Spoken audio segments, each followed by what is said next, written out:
Servetien.ch. Il y a des clubs qui ont des traditions.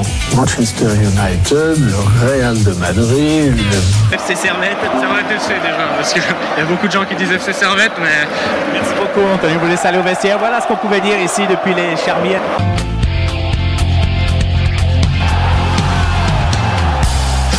Servetienne, bonsoir, bonjour. Bienvenue dans l'émission d'analyse de Servetien.ch. Cette émission qui traitera du match contre le Slavia Prague. Avec moi et avec toujours en même temps les meilleurs chroniqueurs.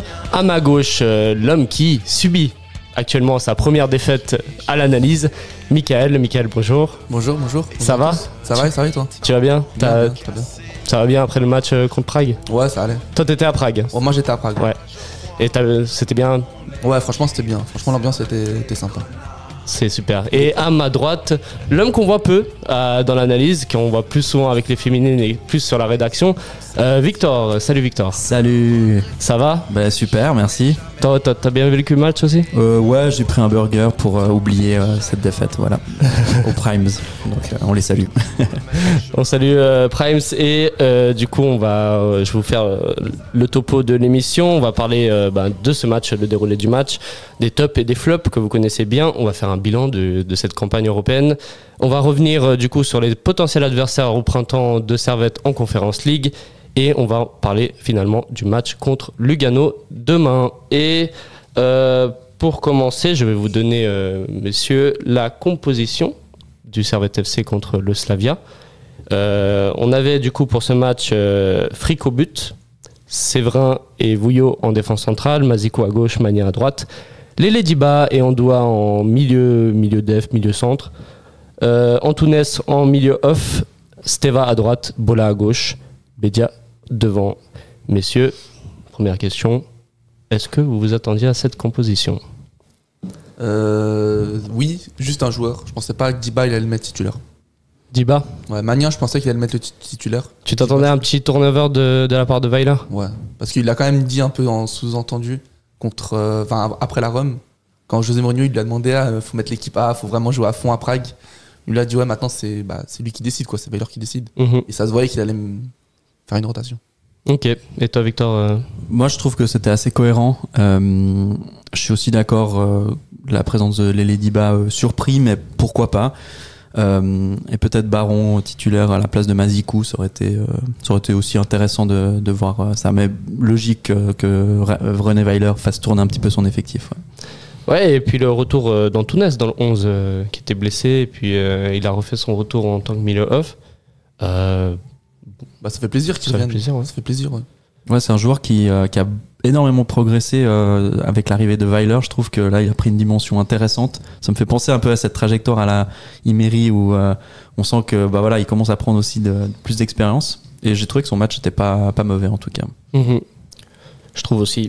Du coup, pour revenir sur le déroulé du match, le Servette avait pourtant bien commencé, parce qu'on rappelle, Servette a perdu 4-0. Si vous n'étiez pas devant votre télé ou au stade... ou dans une grotte. Si vous étiez dans une grotte, vous avez sûrement loupé l'info. Mais Servette, pourtant, a dominé dans les 10 premières minutes avec une frappe de Bedia à la 5e ou le coup franc de Stevanovic qui passe un peu loin, mais l'occasion était là. Servette a bien commencé, pourtant à la 15e minute, le premier but du Slavia sur leur première occasion.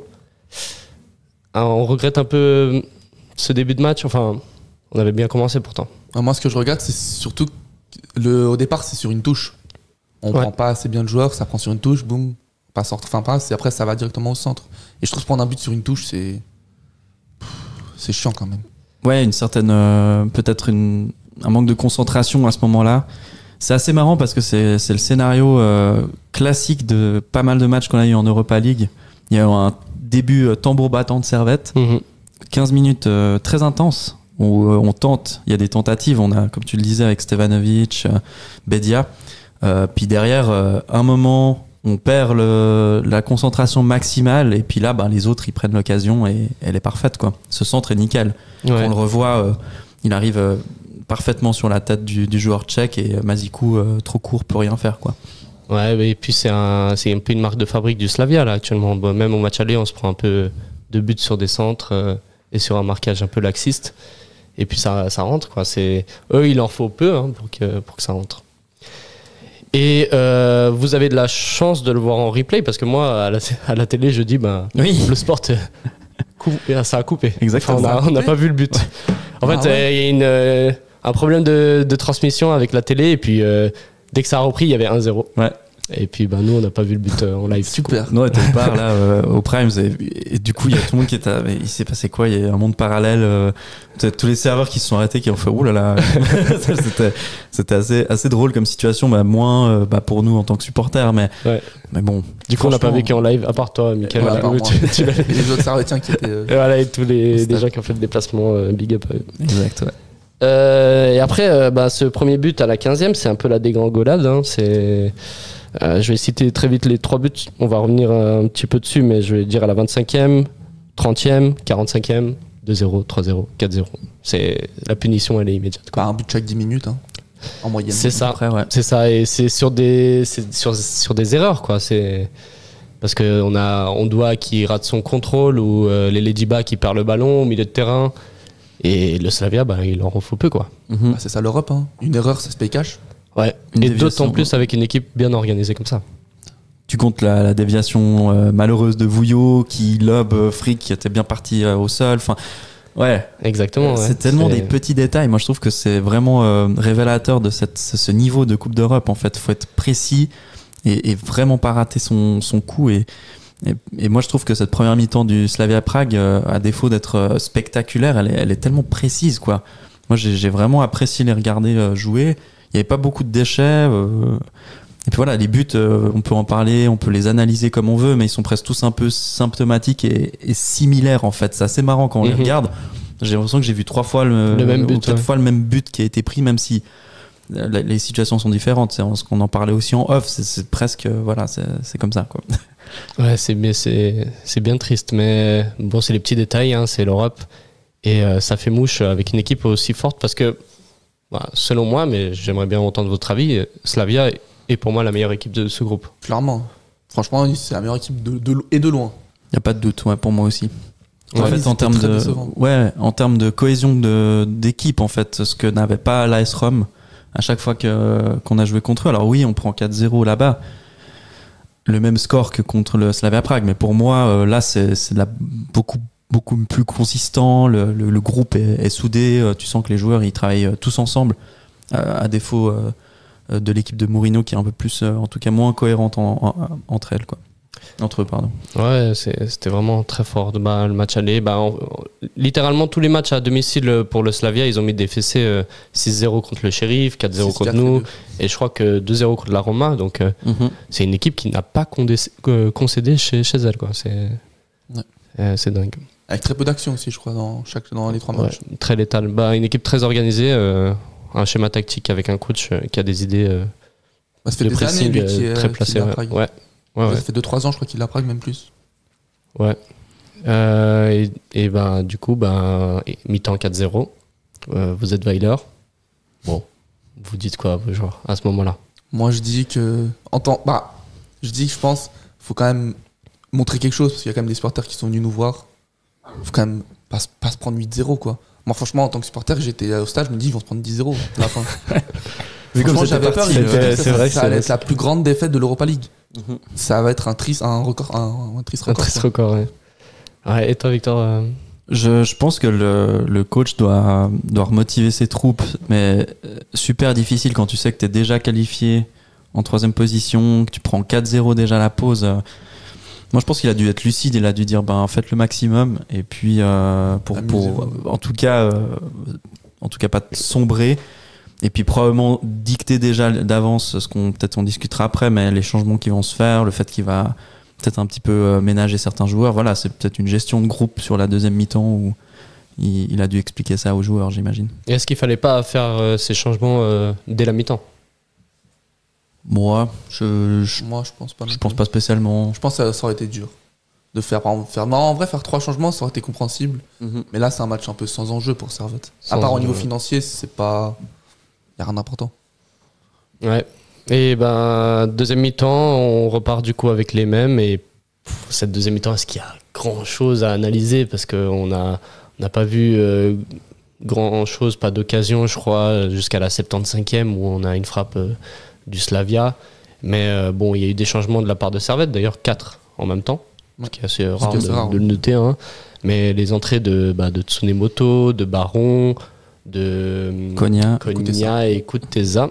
Et puis ensuite, toi, tu y es rentré plus tard.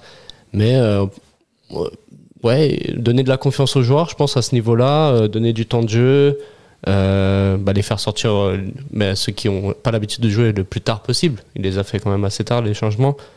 Et Servette, avec ces changements, essaye aussi des nouvelles tactiques. Ouais, Kuteza, moi je pense que il a amené quelque chose aussi avec son entrée, certaines percussions qu'on lui connaît, donc ça c'était très intéressant. Baron un petit peu stabilisé cette défense aussi qui était un peu aux abois à un moment donné. Moi j'ai trouvé que les entrées étaient assez cohérentes et justement je me suis un peu perdu en fait avec toutes ces entrées. À un moment tu te dis mais alors il fait quoi, il est dans Football Manager, il est en train de replacer sur son petit truc l'un à droite, l'un à gauche. Mais est-ce que tu as compris la compo? Moi j'ai toujours pas compris quelle compo il a pris. À la fin j'ai plus rien compris, je me suis dit bon qu'est-ce qu'il fait et je crois qu'il a laissé la même chose, juste qu'il a bougé les joueurs. Voilà. Magnin il a mis attaquant droit. Non, je crois qu'il y avait à un moment il y avait trois défenseurs. Oui, si il a joué à 3 défenseurs, ouais. Et avec deux latéraux très haut sur le terrain. Et puis etc. en pointe, je sais pas si c'était Kuteza ou Magnin. Voilà. Moi je suis pas sûr qu'il ait joué à 3. Moi je pense que je sais pas comment expliquer, parce que j'ai l'impression que il y avait Séverin, Vouillot en défense centrale, et Vouillot il allait plus à droite. Ouais. Et Baron il reculait un petit peu, il faisait un peu la sentinelle. Il était milieu def, Ouais, peut-être il avait pas. Après il remontait, Après Konya était assez haut quand même. Après Konya était très haut. Ouais. Bon, c'est cette capacité de voir Servette aussi pouvoir se positionner à différents endroits. Quand on parlait de Baron, qui peut jouer autant à gauche qu'au centre, défense centrale ou même milieu central défensif, donc c'est très intéressant.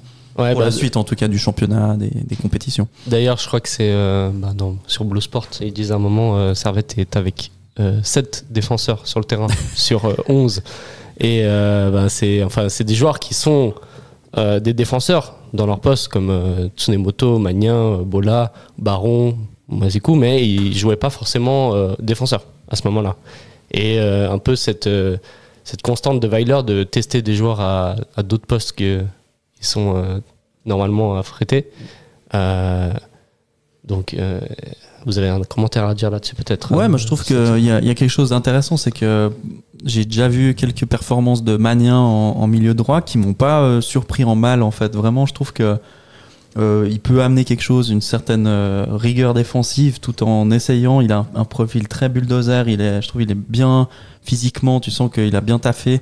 Et puis qu'en fait il peut aller se confronter un petit peu, il manque peut-être de technique pour éliminer son vis-à-vis, mais il a une qualité de centre qui est plutôt correcte et puis qui peut être que en progression. Du coup je trouve qu'il y a des tentatives Bola de le jouer, alors ça fait un peu le bouche-trou mais en même temps pas tant que ça.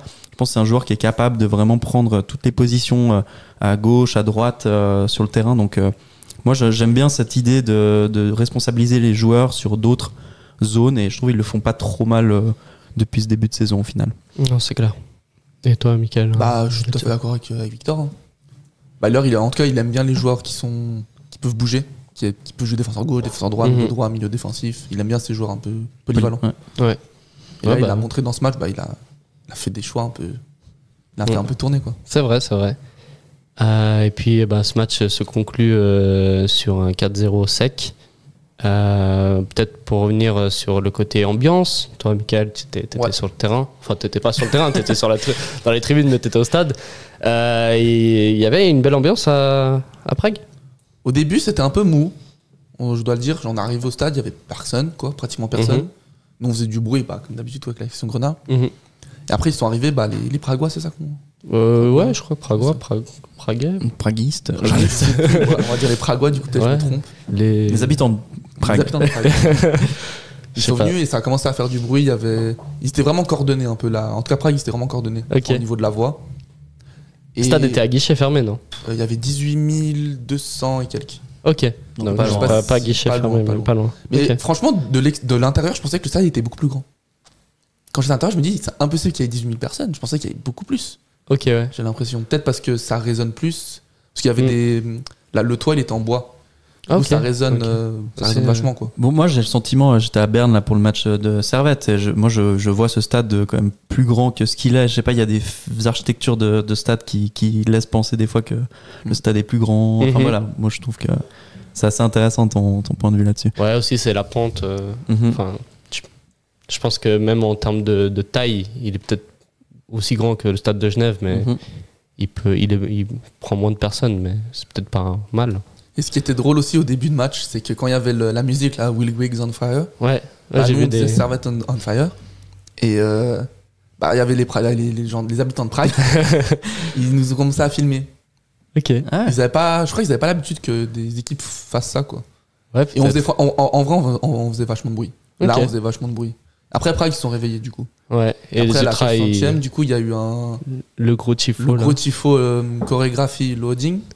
Mhm. Moi, je pensais qu'ils se foutaient un peu de nous, quoi. Parce qu'ils faisaient une chorégraphie sur le terrain. Je fais, oh, ça va être 6-0 comme Ah chez ouais, Lille, quoi. ok, je comprends ce que tu veux dire. Voilà. Ok. Et après, bah, le rideau, d'un coup, il s'est enlevé. D'un coup net. Ouais. Et c'était un peu, c'était écrit SK. Enfin, Ouais, je pense ça que la vient Prague, section. quoi. Voilà, ouais. la section pragoise. Ouais. Et Ouais, ils oui. étaient tous habillés avec une couleur enfin, noir, blanc, rouge. Ouais. Enfin, après, ça faisait des dessins, quoi. Ouais, un tifo original, puisque Ouais. c'est des vestes en Franchement, fait. c'était- C'était ouais. vestes de pluie, je crois, Mhm. un truc imperméable, mais Ça genre, me va, quoi. ça veut dire que le tifo, bah, il reste jusqu'à presque tout le temps. Ouais. T'as pas besoin et en plus, ça gêne pas la visibilité. Ah, ça donnera peut-être des idées à nos amis servétiens pour Mhm. les futurs tifos. Après, ils les ont enlevés. Après, il faut à pas la se déplacer, hein, faut rester bien à sa place. Ça devient un peu le beans après. Ouais, c'est clair. Et après, ils les ont enlevés vers la 80e minute. Ouais. Et ils ont commencé à faire avec les mains. Du coup, c'était un tifo qui bougeait. Et Mmh. franchement, c'est c'était stylé. super beau. Franchement, c'était super beau. Ah bah bravo, beau tifo. Et à la fin du match, bah, l'équipe de Prague est restée au moins, je sais pas, 25 minutes à la fin du match avec les supporters. Ils commençaient à les applaudir, prendre des photos. Enfin, franchement, Bien. c'était une belle communion. Enfin, c'était joli. Après, Intéressant. ils ont fait le tour du terrain, ils nous ont même applaudi. Ah ouais. Ah, Ouais, bah, à la fin, ils sont venus ça va. vers nous, ils sont restés 10 secondes, ils ont applaudi. nous ont Ouais, bon, regardé. l'ambiance était Après, ils sont partis. cordiale, je pense Amical, que ouais. sur le terrain au final, Ouais. parce que bon, tu te prends 4-0 à la pause, c'est clair que tu t'as pas d'enjeu quoi dans Mais ce je trouve ça match. assez rare qu'on se fait applaudir par Ouais. l'équipe adverse. Par exemple, Genk, on s'est fait boire la tasse, quoi. Mais Ouais, mais bon, là il y avait, Tout à fait. il y avait Il y avait un enjeu, peu il y avait plus- une qualif. plus important quoi. Oui, c'était content, on leur a donné sur un plateau une qualification en première position du groupe G. Donc je trouve ça quand même bien qu'ils nous ouais. applaudissent, quoi. C'est peut-être le geste est joli, quoi. une nouvelle amitié naissante entre deux clubs et deux Peut-être. groupes de supporters. je Bah, sais on a l'habitude de les affronter. On a même fait un match amical l'année pas. Oui, c'est passée. vrai. Ouais. 2 fois, ouais. 2 fois, ouais. Et puis, je pense que les deux clubs ont des bonnes relations Mhm. internes. On voit même sur les réseaux sociaux. Sur les hein, réseaux sociaux, ils se disent bonjour, Ouais, ouais. nanana, ils se disent bienvenue, tout ça. Ouais. Donc oui, il y a une bonne entente, je pense, entre les deux clubs. Et... Ce qui est bien, hein, parce que je pense C'est que pas le mal. niveau de Prague, si on fait chaque été peut-être un match amical contre eux, je pense que vraiment ça maintient un certain niveau quoi. Ouais, Pour c'est clair. l'entraînement, pour voilà.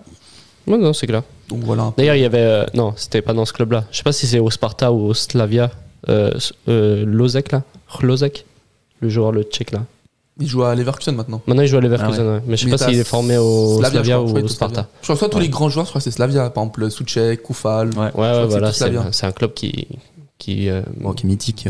qui forme des pépites quand même Ouais. du football tchèque. Donc, big respect à eux et voilà.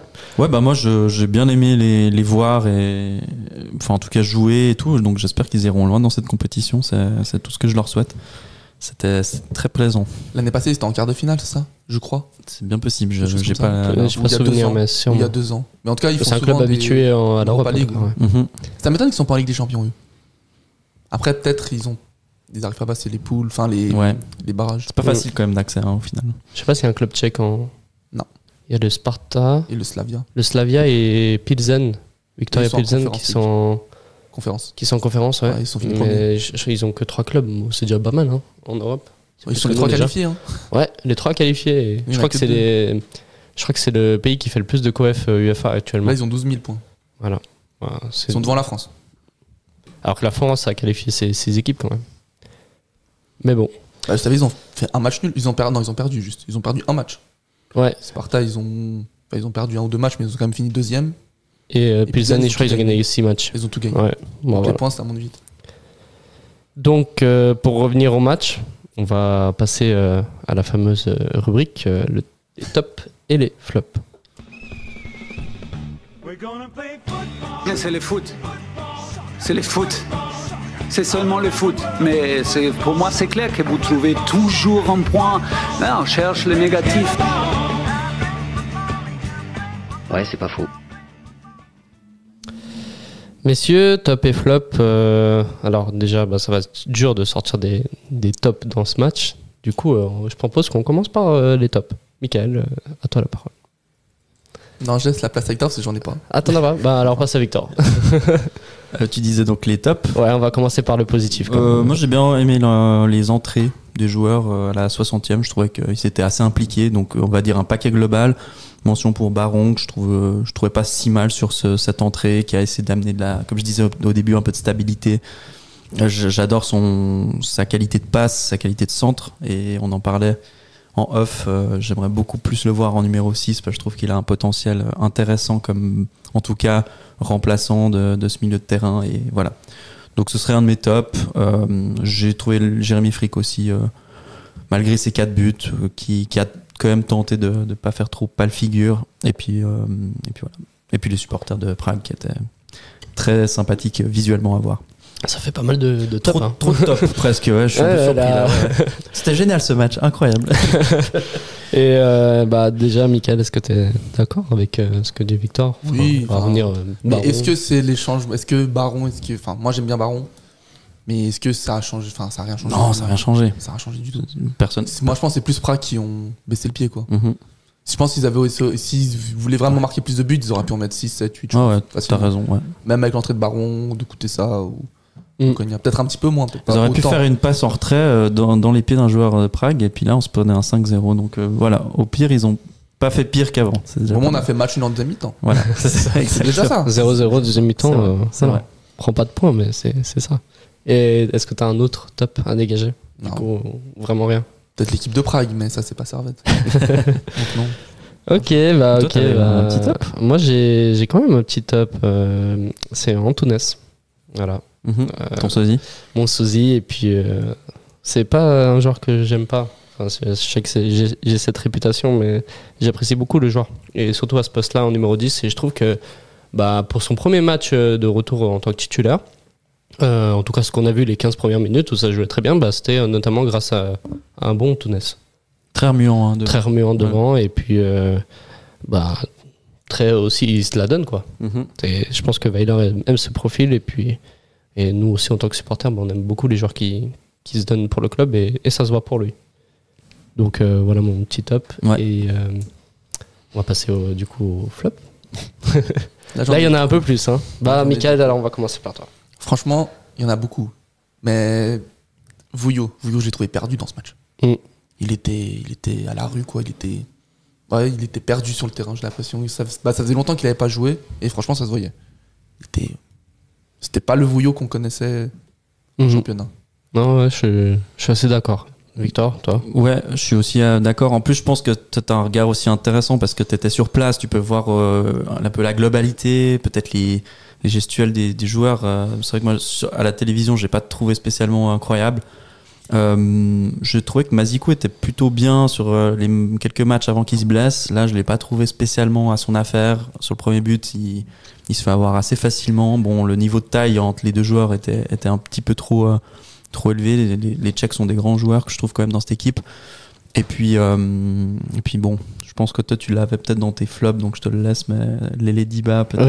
Oui, après il y en a encore d'autres, mais ouais, voilà. On va pas pointer non plus tout le temps tous les joueurs, mais c'est vrai que là. Mais là, il y en avait quand même. Je pense que les 3 que vous avez dit, c'est les 3 qui ressortaient le plus, mais surtout Vouillot et les Lediba pour ma part. Et les Lediba, c'est un joueur qui est jeune, c'est vrai, qui peut encore s'aguerrir de l'expérience et des matchs, et puis jouer mieux, mais pour moi c'est un joueur qui n'a pas forcément le niveau de Servette, en tout cas pas tout de suite, et tous les matchs, toutes les entrées qu'il fait, j'ai l'impression il est soit trop physique, il va trop sur le joueur, et souvent il se prend des jaunes, et c'est des problèmes de comportement qu'il faudrait revoir, et ou sinon il n'arrive pas à orienter le jeu, ce qui est pénible pour un milieu quand même, où son but justement c'est d'orienter le match, de pouvoir changer de côté, et puis j'ai l'impression qu'il a un peu de la peine sur ça. C'est plus un joueur qui est censé être celui qui qui met l'intensité physique sur l'adversaire, et même ça, il a un peu de la difficulté parce qu'il est souvent imprécis. Je pense que dans ce match, il se prend un jaune assez vite dans la partie en plus. Il y a un tacle assez lourd, c'est lui, non? Ouais, c'est ça. La tribune, c'est pour ça qu'il y avait rouge. Depuis la tribune, je me disais. Il y va bien sur le. C'est la cheville, c'est pas plus haut, quoi. Ouais, c'est ça. Je trouve que c'est pas la première fois qu'il le fait en plus. Et c'est. Voilà. Pour moi, ce joueur, j'ai un peu de la peine. Après, il peut me faire mentir dans 2 mois, mais pour l'instant, et pour moi, il n'a pas sa place. Ouais, c'est un jeune joueur encore, donc comme tu dis, c'est clair, mais je trouve qu'il y a beaucoup de sautes de concentration aussi de sa part qui peut porter préjudice un petit peu au. Voilà, on voit la perte de balle sur le 4e but. C'est des choses, c'est des petits détails, mais c'est vrai qu'à force, ça s'accumule. Voilà. Ouais, marge de progression évidente pour ce joueur, mais là, c'était difficile un peu sur ce match, j'ai l'impression. Et puis j'avais vu un tweet hier ou avant-hier justement qui parlait de Lele Diba, qui disait concrètement, est-ce que vous avez un match référence de Lele Diba depuis qu'il est à Servette? Parce que personnellement... Contre Mérin, s'il avait joué, peut-être? Je sais même pas. Non.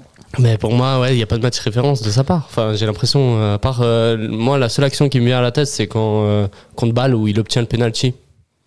Sur la main de Fry. C'était l'année passée en février. C'était une main, elle était très très sévère la main, non? Ouais, justement, mais c'est lui qui va mettre la tête, tu vois. Enfin, genre, mais c'est référence. Non, il a juste mis sa tête. Non, mais c'est le seul truc qui m'a marqué, tu vois. Ouais. Pour dire à quel point le joueur ne m'a pas transcendé plus que ça.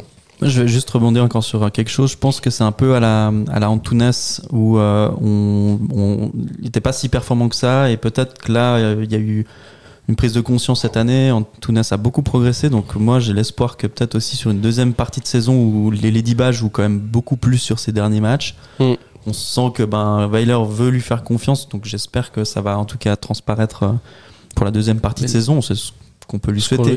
Mais la différence, c'est qu'Antunes, il y avait quand même des signes. Il pouvait quand même je suis d'accord. faire il pouvait faire vraiment plein de choses, mais là Diba, je vois pas de signes, quoi. Il y a pas grand chose, il perd des ballons bêtes, il rate des contrôles, il glisse. Il n'y a pas des moments où sur des petits trucs tu te dis ok, il a un potentiel. Peut-être au niveau jeu de passe, peut-être à la limite, des fois il fait des passes assez correctes, des longues passes. Ouais, moi je trouve que c'est pas spécialement sa spécialité, mais voilà, chacun son point de vue. C'est pas le pire, mais bon, on va pas le mettre au pilori non plus. On espère qu'il fera une deuxième saison. Non, je pense qu'il y a une marge de progression, c'est clair. S'il avait 32 ans, là, on se dirait bon, c'est un peu compliqué, mais là, il est jeune, donc. On espère. Allez, bien pour lui. Allez, mon samba. Ouais, voilà. Et maintenant, pour rebondir sur un sujet un peu plus global de cette campagne européenne, Servette a fini 3e de cette poule du groupe G. Si je me trompe pas. Des petites applauses, bravo. Devant Sheriff avec 1 point, Servette 5 points, et puis devant la Roma et puis le Slavia. Petit bilan, on va pas faire un bilan du début de l'année où Servette était en qualif de la Champions League, mais là, déjà, les ambitions qu'on avait en début d'Europa League, est-ce que cette 3e place est un objectif accompli pour Servette? Oui, totalement. On se voyait un peu trop grand au début, on se dit ça peut aller contre Prague et tout, mais en fait du coup on a vu que c'était complètement l'inverse. On pensait tous que la Roma allait rouler sur ce groupe beaucoup moins, et que Servette aurait pu finir 2e parce que Prague, en fait on n'avait aucune idée de ce niveau de Prague, personne n'avait regardé un seul match, et logique en fait, totalement logique cette 3e place, parce que à l'inverse Tiraspol c'était pauvre, quoi. On gagne un peu à la dernière minute, évidemment, au stade, mais on aurait clairement pu gagner beaucoup plus tôt dans ce match contre Tiraspol, en tout cas. Ouais, du coup, toi, Mickaël. Moi, je trouve ça dommage, les matchs contre Tiraspol, un peu bon. Franchement, c'est réussi, là, en 3e, c'est incroyable. En plus, le match aller que le match retour, parce que le match retour est réussi. Oui, mais il gagne un peu dernière minute. Voilà, quoi. S'il n'y avait pas ce péno, un peu déjà gentil, le péno. Oui. Parce que, voilà. Moi, je trouve qu'on aurait dû mieux faire contre Tiraspol, quand même. Ok. Si Tiraspol, on voyait leur niveau, c'était faible, quand même. On s'est pris des buts. Enfin, le premier but à Genève, quoi, c'est un gag, quoi. Et le but à Tiraspol, il est évitable. Donc, il y a quand même un regret. Enfin, même si on gagne on gagne le deuxième match, on fait match nul le premier, mais je trouve qu'on aurait pu gagner à Tiraspol. On aurait dû gagner à Tiraspol même. Ouais, il y a 2 matchs où, bon, au final, on fait 4 points sur 6 possibles. Il y a peut-être des regrets, mais de ne pas avoir fait 6 points, mais bon, c'est pas Non, mais très en grave. comptable, je suis OK. Je pense que, ouais, mais voilà, en termes de jeu, tu qu'est-ce dis, que de ce proposait résultat. Tirapol en face, je pense qu'on était largement supérieur. Il y a peut-être une pression aussi. Et mais voilà, après, il faut dire aussi que, punaise, bravo à l'équipe pour avoir tenu un rythme pareil. Parce que là, je crois que Servette a jamais autant été sollicité. A joué 30 matchs. 30 matchs, 30 quoi, matchs en demi-saison. Depuis août, Enfin, non Hein Depuis août, non, c'est Ouais. ça Depuis Water. Ou 31, je crois. 31, je pense, avec le match de Lugano. Ou un Peut-être truc comme ou ça. Bon. 30, mais bah, ça fait quand même une trentaine de matchs. Hein. C'est Généralement, tu beaucoup, joues hein. 30 matchs, on est déjà en avril. C'est ça. Exact. Mais là, non, Donc- on est en décembre. Donc, probablement que aussi il y avait ces phases un petit peu peut-être difficiles physiquement pour les joueurs de tenir. On a un effectif qui est quand même très restreint. Faut se le dire. Hein, les équipes top d'Europa League, ils ont 2 effectifs, quoi. Je veux dire, moi, je suis beaucoup West Ham, par exemple. Ils te font 2-11 de départ, très performants. Bah, la Roma. Hein, La notamment. Roma peuvent le faire. Slavia Prague, j'ai pas étudié leur équipe. Oui, ils ont mis des précisément. remplaçants un peu dans leur. Enfin, il y a même des blessés. Ils ont les budgets, ils ont tout ça pour justement s'armer contre ces nombreux matchs. Et bravo à l'équipe, là, franchement. On n'a pas une mauvaise profondeur de banc. Ouais. Je pense que c'est ce qui nous a pas mal aidé dans cette saison, c'est que au final les remplaçants ont très bien rempli leur Ils ont rôle. fait le taf. hein. Totalement, ouais. Contrairement à Servette l'année passée, que Ouais, je me souviens sous Geiger, c'était un peu compliqué quand Ouais. on avait des remplaçants qui sait pas trop. Mais c'est vrai, quand tu regardes par exemple le match aujourd'hui avec les blessés, etc., on a quand même un banc. Bon, on a fait rentrer les 4 joueurs, mais après, on arrive tout de suite sur les M21 et des joueurs qui jouent Comme pas. ça, il y a des gens beaucoup. blessés. c'est pour ça, Bon, après il y a des joueurs blessés, ouais, c'est vrai, c'est vrai. Mano, Crivelli, si on fait rentrer un Crivelli, là, ça Ça change c'est tout. Ouais. différent. Quoi. Non, c'est vrai. Au final. Avec des blessés, on s'en sort quand même avec une bonne équipe type et des remplaçants qui. Enfin, on peut en faire rentrer 4 qui sont quand même de Oui, l'équipe c'est vrai. première. Ouais, ouais. Alors qu'il y a des saisons, bah, il y avait que des M21 au bout d'un moment sur le banc parce qu'on pouvait plus, on n'avait pas une profondeur d'équipe assez conséquente. Et je pense que le mercato a été bien réussi de la part de Servette de ce côté-là. On a pris des joueurs qui apportent quelque chose et qui peuvent aider dans ce genre de match et de ce genre de situation où on a beaucoup de matchs par semaine. Et bravo à Servette pour ce mercato. Il manque Qui- juste un milieu central quand même en Voilà. rame, hein, Bah là, on a franchement. senti justement, Konya, il faut le faire souffler et puis Ouais. peut-être que quelqu'un de mieux que Lele Diba pourrait le remplacer. Théo Valls. Voilà. Ah, il est plus là. Non, mais Ah oui. c'est dommage. Mais voilà, donc au final, bon bilan de Servette, Oui. bonne qualif. Je pense que la 3e place, c'était l'objectif. Mais elle est méritée aussi, je pense, cette 3ème place quand même. Au même au niveau, Ouais. au niveau Ouais. du jeu. enfin. Les trop optimistes disaient qu'on visait la 2e, les trop pessimistes disaient qu'on allait finir dernier. Je pense que là, c'est un bon. En fait, on bonne connaissait pas du balance. tout le jeu de Tiraspol et de Prague. Ouais, il y Même en si a. Prague, on peut quand même dire qu'ils étaient quand même au-dessus de nous. Bah, on avait Tiraspol, on savait pas trop. l'habitude de sous-estimer Prague et dans le côté inverse, surestimer Tiraspol. Ah, moi, c'était bon, pour moi, en tout cas, pour ma part, c'était l'inverse. Je savais que Prague, ils étaient quand même assez forts parce que j'avais déjà vu des matchs contre. Enfin, je sais plus, mais ils étaient en Europa League, quoi. Mhm. Non, mais oui, Ils ont fait des sûrement, perfs. mais je dis en la globalité des Oui, la supporters globalité, servétiens. Parce que Tiraspol, ils ont battu le Real, c'est pour ça qu'ils disent, ah, bah, Voilà, ça va c'est être ça. trop dur. enfin. Alors que c'était il y a 2 ans, c'est plus la même équipe. Ils Ils ont ont tout tout changé, ouais. Bon, puis on a retrouvé une ferveur au stade. Alors bon, ça suit pas spécialement en championnat en termes d'affluence, mais je veux dire, il y a quand même ces soirées européennes qui sont là et ça a des souvenirs inoubliables, je pense, pour beaucoup de gens aussi. Bah, le match de la contre Roma, oh là là, c'était génial, quoi. même le match contre Sheriff, hein, il y Ouais. avait moins de gens, mais Ouais. 18 000 quand même personnes. Oui. Donc, Et puis un scénario de dingue, quoi. voilà, ouais. Les 2 cas, c'était 2 beaux matchs. Il y a eu le premier contre Slavia Prague un petit peu en dessa parce que je pense que voilà, Bah, tous les matchs européens, ils étaient bien au niveau affluence. Ouais. quand même. influence Les clairement. ouais. Rangers, les Genk Genk. aussi. Ouais. Bah, ça fait plaisir. Ouais. Ça fait plaisir de Vous, j'ai voir une des gens au question. Vous stade. signez depuis le carton rouge de Crivelli à Genk. On vous dit qu'on est en 16ème de conférence, vous signez ou pas Bah oui, bien sûr. Ouais. Bah oui. Ouais. Donc au carton rouge de Crivelli, on se disait que c'était fini. Est-ce que vous pensiez qu'on pourrait aller en 16ème de conférence depuis le match contre Genk, avant le match contre Genk? Avant le match contre Genk, c'est dur. Hein. Faudrait Moi, je voir ce que pensais je pas. disais au début de la saison. Moi, je pensais pas. Mais je crois que je disais que j'étais assez optimiste du fait qu'on allait disputer une phase de poule. Comme on était arrivé en Champions en Q3, j'étais assez optimiste sur le fait qu'on allait au moins gagner une confrontation. Après, passer les poules, je crois que j'imaginais pas qu'on allait passer les poules. Ouais. j'étais assez, je pense. Et c'est ça qui est cool en fait, c'est de se dire, tu finis 3e, mais avec cette nouvelle compétition, nouvelle, ça fait quand même maintenant 3 ans ou 4 qu'elle existe, mais. Non, 2 ans. 2 ans, C'est la merci. 3e cette fois-ci. Voilà. Ouais, bah là, c'est la 3e Voilà, saison. donc 3e. Et c'est un peu la seconde chance, quoi. C'est génial. Et en plus, on en parlera après. Il y a des adversaires très sympathiques, quoi. Bah, belle transition. Potentiel. Belle transition, parce que justement, on va parler de cette Conference League. Servette est reversé en tant que 3e à la Conference League, l'UEFA Conference League, qui jouera du coup les barrages de tour préliminaire de celui-ci le 15 et 22 février. On connaît les adversaires depuis jeudi, puisqu'ils ont aussi fini leur phase de groupe. Pardon. Et du coup, je vais vous les citer. On avait déjà fait ça la semaine passée avec les potentiels, mais maintenant qu'on a les officiels, on peut plus en parler. Et puis aussi, on a les avis des abonnés servétiens qui ont aussi donné leurs avis dans les sondages. Alors, on a comme potentiel adversaire l'Eintracht Francfort. Pratique ton allemand un petit peu quand même. Ouais, non, j'ai pris italien au collège. Le Legia Varsovie, le Ferencváros Budapest, le Ludogorets Razgrad. D'ailleurs, on avait dit Sofia il y a 2 semaines, je crois. Et non, c'est Razgrad, c'est pas Sofia. Slovan Bratislava, la Gantoise, le Dynamo Zagreb et le préféré de Michael, le Bodo Glimt, le club norvégien. Alors, juste avant que vous répondiez, je vais vous faire l'ordre de préférence de nos abonnés qui ont voté sur le Twitter. D'ailleurs, n'hésitez pas à nous suivre sur Twitter, maintenant qui s'appelle X, @servetien_ch, et sur les autres plateformes, Facebook, Instagram, YouTube. On fait la pub, on est là. Du coup, pour vous donner l'ordre, les gens préfèrent le Slovan Bratislava en 1. Ensuite, Ludogorets Razgrad. En 3e, l'Eintracht Francfort, un peu mieux l'accent allemand.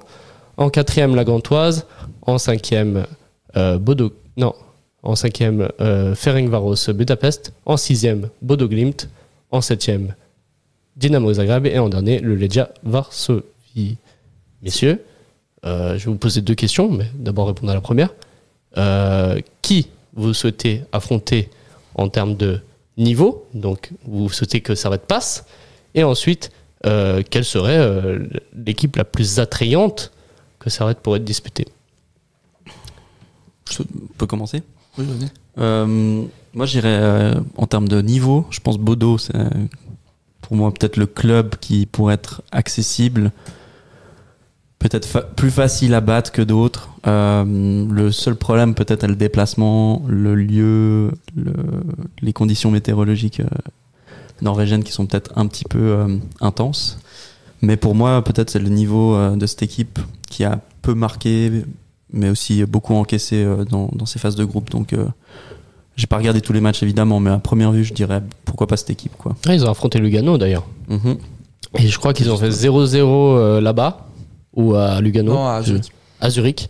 Et au retour, ils ont gagné contre Lugano. Ouais. Ouais. 5-2, 4-2, 5-2. Je crois. Ouais, bah c'est un déplacement en vrai compliqué puisqu'il fait froid et puis bon, c'est la Norvège, hein, et puis c'est un peu compliqué de faire ces longs déplacements. Mais après, c'est vrai qu'il y a l'avantage qu'ils ne jouent pas pendant 2 mois. Ouais. Et c'est peut-être un argument de les affronter du coup. Totalement. Donc voilà. Bon, moi je dirais Bodo. Bodo pour l'adversaire le plus facile. Toi, Mickaël? Moi, je trouve que Bodo Glimt, on les sous-estime quand même un peu. Bon, après, moi, je regarde pas les matchs, mais je connais quand même un ou deux joueurs et on voit quand même qu'il y a c'est quand même une équipe forte. Hein. Ils ont quand même là, il y a l'année passée ou il y a 2 ans. Bon, c'était il y a 2 ans comme avec Sheriff, mais ils ont quand même mis 6-1 à la Rome. Ça a pas non plus leur équipe, elle a pas non plus changé énormément. Ok. Ils ont mis Lugano 5-2 quoi. Servette, est-ce qu'ils mettent 5-2 à Lugano? Je suis pas sûr quoi. Non, après, justement. Mais après, c'était... Ouais. Enfin, non, ils avaient à jouer Lugano. Ils pouvaient encore se qualifier.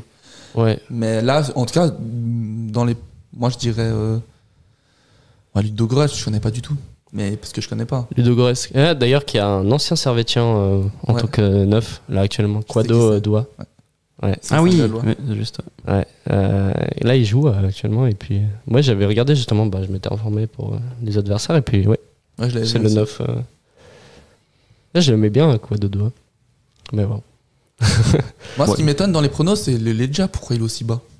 C'est bizarre. Ouais, c'est une bonne réflexion. Moi, je crois que j'ai voté pour le Legia en plus. Mais ouais. Bah, les gens préfèrent Ludogorets, je pense, pour le niveau. Et on va pas se passer. Ouais, je pense que Ludogorets, je pense que c'est le plus faisable. Bon, après, à l'extérieur, ce sera compliqué, mais je pense à domicile. Oui, c'est clairement l'équipe peut-être la plus faible des 8. C'est comme Sheriff, quoi, à peu près, je pense. Ouais, je pense aussi. C'est vrai qu'il n'y a pas vraiment. Je sais même pas combien ils ont fait de points dans leur phase. C'est pas mal de points, je crois, quand même. Ils se sont qualifiés au dernier match. Ils ont ouais, battu, voilà, c'est ça. Ils ont battu Nordjylland, mais ils s'étaient pris genre 7-1 à l'année contre Nordjylland. Et puis au retour, ils ont mis 1-0. Et d'ailleurs, Nordjylland qui avait mis 7-1 à Ludogorets et 6-1 à Fenerbahçe, mais qui finit quand même 3ème. C'est un truc de fou. C'est un truc de malade. Mais... Je crois qu'ils étaient à 11-10 ou un truc comme ça, les points. Je crois que c'était. Mais ouais, donc voilà pour Ludogorets. C'est pour votre adversaire le plus attrayant, peut-être, Victor, du coup Dynamo Zagreb, tiens. Dynamo Zagreb, ouais. Ça pourrait être Francfort, mais je sais pas, il y a un côté. Voilà, c'est la Croatie, je sais pas, la ferveur qui peut être aussi super folle là-bas. Donc pourquoi pas Zagreb, allez. Bah, ça peut être un bon tirage aussi. Ça attirait du monde, je pense, au Stade de Genève. Oui, je pense que ça peut attirer. Ouais. Mais c'était en Ligue des Champions il y a 2 ans ou l'année passée. Ouais. Bah, ils sont souvent qualifiés en Ligue des Champions d'ailleurs, ça m'étonne qu'ils sont pas en ils ont plus haut cette année. Je pense, de Croatie, je pense. Ouais, je crois qu'ils ont terminé derrière l'Hajduk Split où ils ont perdu des barrages, mais. Ils ont plus Gavranovic devant, donc ça change tout maintenant. Ils ont c'est plus compliqué. Peut-être ils ont Dermich. Ouais. Et toi, Michael, pour le plus attrayant, peut-être Francfort. Ouais. Il n'y a pas photo, je pense. Entre ces 8 équipes, Francfort, c'est l'équipe la plus qu'on connaît, en tout cas le mieux. Et qu'ils étaient quand même en finale de l'Europa. Après, c'est plus la même équipe. C'est plus la même équipe, non, mais il y a encore des Götze, il y a Incapié, le Colombien, je crois. Ouais, il est. Ou l'Équatorien, je sais plus. Bon, c'est aussi un déplacement qui est assez facile à faire. Proximité, train, avion, n'importe. Mais en tout cas, je pense que c'est un déplacement facile pour les supporters. Mais ouais, grosse équipe quoi. On connaît la ferveur aussi des supporters. Ah ouais, ça serait. Ben là, on aurait. Il y aurait 20 000. Là, faudra une bonne armée de policiers ici pour un peu contenir tout ça parce que ça va être. À Barcelone, il y avait au moins combien? 30 000 Ouais, ils avaient acheté toute la billetterie. C'est bon, ils vont remplir le stade. On aura juste des stades. Ils ont des ultras assez forts. Bah, comme le Legia, mais je crois que les Legia ils sont interdits de déplacement. Ah ouais. Par l'UEFA. Donc. Et du coup, l'équipe que vous voulez tirer. Ah, que nous on veut tirer. On a dit l'équipe la plus facile la plus dure, mais celle qu'on veut tirer. Je sais pas, j'irais bien pour Budapest pour aller faire un petit trip à Budapest. Le Ferencváros c'est une grosse équipe. En plus, ils jouent dans. Je sais pas. En fait, je sais pas s'ils jouent au Puskás Arena ou pas du tout. Moi, je pensais, mais. Non, Nilassan m'avait dit non. Ah ouais. Peut-être qu'ils ont un stade. Ils ont 2 stades. Il m'avait dit qu'ils avaient 2 stades. Ok. Bon, Budapest, ça reste une belle ville. Ouais. Mais ouais. Ok. Bah sinon, comme je voudrais bien. Moi, j'aimerais bien tirer le Legia quand même. Je trouve que il est dernier, mais j'aimerais bien tirer. C'est une belle équipe avec une bonne ambiance et puis c'est à la portée de Servette, je pense. Franchement, c'est pas une grosse équipe. C'est quand même un gros cadre en Pologne. Mais encore là, je crois qu'ils sont 4e du championnat polonais. Bon, après, c'est maintenant, c'est pas dans 2 mois. Mais quand même, c'est une équipe qui peut rivaliser avec Servette. Que Servette peut rivaliser avec. Donc je pense que ça peut être un bon 5e actuellement. 5e voilà. C'est pas vraiment la meilleure saison pour le Legia. Égalité avec le 4e, mais ouais, effectivement. Mais ouais. Et sinon, absolument pas, j'aimerais tirer la Gantoise parce que j'en ai marre des équipes belges. Et surtout qu'ils sont plutôt pas mal, ouais. Offensivement, en tout cas, ils ont l'air de bien. Il y a Orban, l'attaquant, je crois, c'est ça? Gift Orban, je crois. Il a mis pas mal de buts, en tout cas. Ils ont mis 16 buts, c'est la meilleure équipe de deuxième en termes d'offensif. Ils ont un beau différentiel. Donc, ça peut être plus compliqué aussi. C'est clair. On verra. C'est quand? C'est lundi, 14h? Lundi, 14h. Ouais, lundi 18, 14h, le tirage de la Conference League. Pour savoir contre qui joue Servette. Il y a un peu d'excitation quand même. Hein. Ouais, on revient un peu quand il y a eu le tirage c'était quoi, en septembre? Non, en août dernier, je pense. pour les matchs d'Europa League. Là, c'était chouette. Ouais. De voir Servette qui sort sur un bout de papier comme ça, Ouais, c'est quand même génial. Quoi. Et puis qu'on joue jusqu'en printemps quand même. Enfin, Ouais. Fin février, c'est pas le printemps, mais c'est. Non, mais c'est fou parce Ouais, que en fait, la si on tombe sur une équipe, on va pas vendre la peau de l'ours avant de l'avoir tué, évidemment, mais il y a des possibilités. C'est des équipes, alors sauf peut-être Francfort, etc., qui sont des grosses équipes, mais il y a un coup à jouer. Moi, Après, je pense. sur 2 matchs, il y a Sur 2 matchs, il y a toujours Ouais. un truc à jouer. Ouais. Plus Servette, les doubles confrontations pour l'instant, on les a bien gérées. Même Rangers, qui était une équipe au-dessus de Servette, on n'est pas si loin de se qualifier, enfin pas de se qualifier, mais de jouer le match nul, quoi. On perd 2-1 à l'aller, on fait 1 au retour et on avait les occasions pour faire le 2-1, mais. Contre Rangers, ouais. Ouais. Ils ont fini premier de leur groupe. Plus Rangers, là ils ont battu le Betis, c'est une grosse équipe. Hein, Faut se dire aussi que on a un mercato hivernal qui va arriver. Aussi, ouais. On est très limité, je crois, en termes de licence pour la Super League actuellement. Ceci dit, c'est possible comme l'année passée, d'avoir un joueur type Babou qui vient. Et puis tu peux faire augmenter aussi le niveau de l'équipe d'une certaine manière, même avec un seul joueur. En plus, ça Pourquoi donne pas. envie aux gens de venir. Aux joueurs, tu leur dis, on joue la conférence encore, et ça motive. Exactement. Donc pourquoi pas. Ouais. Et puis sachant que je pense que les indésirables comme Fofana ou Rotelin seront potentiellement prêtés ou vendus en Ils vont essayer de hiver. trouver une porte de sortie, je pense. Voilà, ils vont essayer de trouver quelque chose et. C'est un peu la spécialité en hiver. Servette, ils font un peu les soldes. Ils font le ménage. Le ménage. Petite pensée pour Sautier. Mais ouais, voilà. Donc voilà le bilan des futurs adversaires de Servette qu'on a hâte de savoir. Et dernier sujet avant de finir cette émission, demain après-midi, Servette joue contre Lugano, un match qui aurait pu être plus attrayant avec si il n'y avait pas eu ces problèmes liés extrasportifs, mais un match qui va quand même se dérouler demain à la Praille avec un public limité. Avant de reparler à proprement parler du match, des joueurs, on va parler un peu de ce côté un peu extra-sportif sans trop rentrer dedans. Mais pour vous, vous avez un avis sur la situation? C'est malheureux en fait, notamment parce que Servette a entre autres communiqué sur une journée à toutes les places à 10 francs, dont 5 reversés pour des associations. Je trouve que le but est vraiment louable. Derrière, on bloque cette possibilité. Je dis pas que chacun a ses raisons, mais entre autres derrière, je trouve que là le message il passe pas très bien. Surtout pour des gens qui se disent en période de fête, c'est aussi une belle occasion de faire quelque chose, un geste. Ça, c'est un des points. Le deuxième, c'est que en fait, je pense que on juge pas en fait la capacité aussi des Servettiens, des supporters qui vont se retrouver probablement à l'extérieur du stade, et ce sera une autre gestion de foule à faire, et un autre problème qui est en fait juste reporté. Problème, je parle pas des supporters en eux-mêmes, mais la concentration de gens, ce qui a voulu être combattu par l'État, finalement va se retrouver probablement peut-être en extérieur du stade, parce qu'il y a des gens qui veulent aussi manifester cette manière de fonctionner. Donc voilà, je veux pas trop rentrer dans le détail parce que j'étais pas du tout à Lausanne. Je pense chacun a ses bonnes raisons aussi. Les fonctionnements et les choses comment elles se passent sont à un moment donné comme elles le sont. Enfin moi, j'ai pas vu en tout cas la situation de mes propres yeux. Hormis ça, je trouve que ça a été fait tellement dans la précipitation, avec une mauvaise considération déjà pour le club, pour les fidèles supporters qui n'ont pas spécialement demandé ça. Donc voilà, je trouve un peu dommage. La décision a été prise à la hâte. On reproche peut-être cette prise peut-être qu'il fallait plus de réflexion. Sans compter un potentiel match à huis clos, mais ça, je crois que tu voulais parler de ça, non, il me semble. Non. Oui. Non, on parlait du fait que peut-être la décision était un peu plus extrême. Un peu extrême, ouais. Au fait, je pensais pas qu'ils allaient mettre le match un peu à huis clos contre Lugano. Je pensais qu'ils allaient mettre le prochain match contre Lausanne. Oui, c'est ça, ce que tu disais. Parce que souvent dans les autres ligues, ça se fait comme ça, quoi. Enfin, Marseille, c'est comme ça un peu. En France, le prochain match contre Lyon, c'est à huis clos.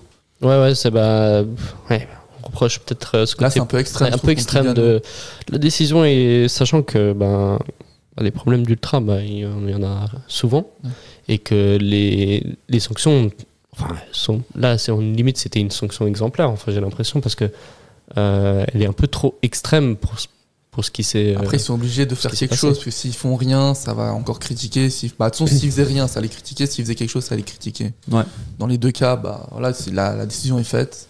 C'est bête pour Servette. Après, le fait de le communiquer à la presse avant de le communiquer au club, peut-être les autorités n'ont pas forcément pris les meilleures initiatives. Et ce qu'on reproche, c'est aussi comment ça s'est fait.